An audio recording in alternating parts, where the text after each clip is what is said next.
আগরতলায় হামলার প্রতিবাদে ঢাকা বিশ্ববিদ্যালয়ের শিক্ষার্থীদের বিক্ষোভ, উত্তপ্ত স্লোগান। ভারতের আগরতলার কুঞ্জবনে অবস্থিত বাংলাদেশ সহকারী হাইকমিশনে হামলা ও ভাঙচুরের ঘটনার তীব্র প্রতিবাদ জানিয়ে ঢাকা বিশ্ববিদ্যালয়ের শিক্ষার্থীরা এ বিক্ষোভ মিছিল করেন। সোমবার ২রা ডিসেম্বর রাত ৯:৩০টার দিকে রাজু ভাস্কর্যের পাদদেশে জড়ো হয়ে ছাত্ররা মিছিল বের করেন। বিভিন্ন হল থেকে শিক্ষার্থীরা এসে মিছিলে যোগ দেন। মিছিলটি ভিসি চত্বর হয়ে পুনরায় রাজু ভাস্কর্যের সামনে এক সমাবেশে মিলিত হয়। এই সমাবেশে শিক্ষার্থীরা বিভিন্ন স্লোগান দেন, যেমন গোলামিনা আজাদি, আজাদি, আজাদি।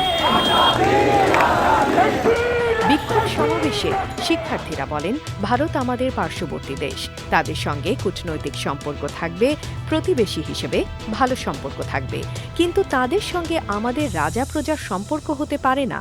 ভারতে অবস্থিত বাংলাদেশের হাইকমিশনে হামলার জন্য ভারতকে অবশ্যই ক্ষমা চাইতে হবে। তারা আরও বলেন, শরীরে এক ফোঁটা রক্ত থাকা পর্যন্ত ভারতের আধিপত্য মেনে নেওয়া হবে না। যেভাবে হাসিনাকে পালাতে বাধ্য করা হয়েছে, সেভাবেই দিল্লির আগ্রাসন রুখে দেয়া হবে। জনপ্রিয় কন্টেন্ট ক্রিয়েটর কাফি সমাবেশে যোগ দিয়ে বলেন, আমরা গণ অভ্যুত্থানের মাধ্যমে নতুন বাংলাদেশ পেয়েছি। আপনি অর্ডার করবেন না, আমরা চোখ বুঝে দাদা করবো, এটা চলবে না। এই বিক্ষোভের মাধ্যমে শিক্ষার্থীরা বাংলাদেশের সার্বভৌমত্ব এবং স্বাধীনতার প্রতি নিজেদের অবস্থান পরিষ্কার করেছেন। AB news desk report.